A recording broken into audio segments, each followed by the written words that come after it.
হাই everyone পোনপ্ৰথমে আপোনালোক সকলোলৈকে আজি শিৱৰাত্ৰি পূজাৰ বহুত মৰম শুভেচ্ছা আৰু শুভকামনা যাচিলোঁ। প্ৰত্যেকজন ব্যক্তিয়ে বিচৰা ধৰণে যোনে যেনেধৰণে যি বিচাৰিছে আমাৰ মহাদেৱ বাবাই যেন সকলোৰে মনৰ বাঞ্ছাসমূহ পূৰণ কৰে, তাকে মই তেওঁৰ ওচৰত আশীষ বিচাৰিছোঁ। আৰু আজি আমি সকলো ব্যস্ত, পূজা অৰ্চনা কৰাত সকলো ব্যস্ত। পূজা অৰ্চনা আচলতে কৰিব লাগে, তেতিয়া আমাৰ মনবোৰো পবিত্ৰ হৈ থাকে।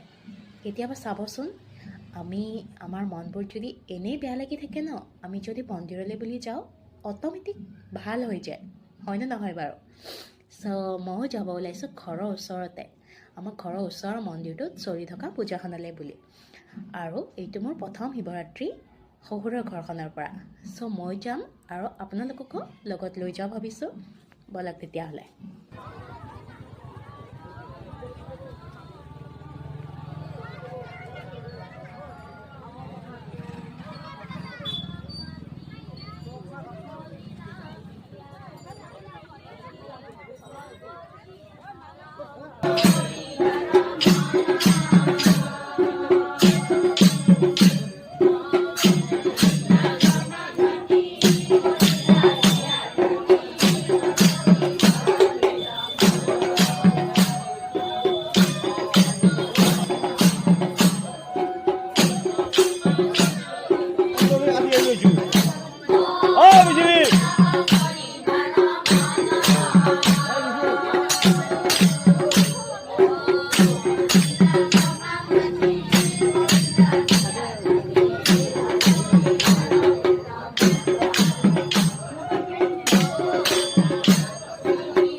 দেখিছেনে, একদম মিঠাই জিলাপিৰ দোকানো বহি গৈছে।